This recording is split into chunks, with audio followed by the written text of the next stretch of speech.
ஒரே இரவில் அதுவும் பிசாசின் உதவியோடு எழுதப்பட்ட ஒரு புத்தகம் இந்த உலகில் இருக்கிறது என்று சொன்னால் நம்புவீர்களா? இதுதான் கோடெக்ஸ் கிகாஸ், கோடெக்ஸ் ஜிகாஸ்.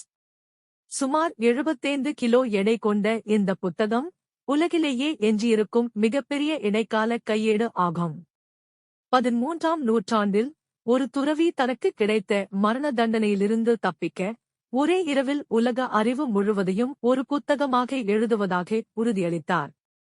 அவரால் அதை முடிக்க முடியாதபோது பிசாசிடம் உதவி கேட்டதாக கூறப்படுகிறது.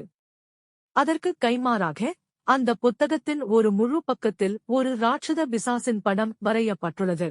விஞ்ஞானிகள் ஆய்வு செய்ததில் ஒரு மனிதன் இதை எழுத குறைந்தது 30 ஆண்டுகள் ஆகும் என்கிறார்கள். ஆனால் இது ஒரே கையெழுத்தில் எழுதப்பட்டுள்ளது. இது உண்மையிலேயே பிசாசின் வேலையா? அல்லது மனித ஆற்றலுக்கு அப்பாற்பட்ட ஒன்றா? உங்கள் கருத்தை கமெண்டில் சொல்லுங்கள். இது போன்ற மர்மங்களுக்கு பிரெயின் எக்கோவை சப்ஸ்கிரைப் செய்யுங்கள்.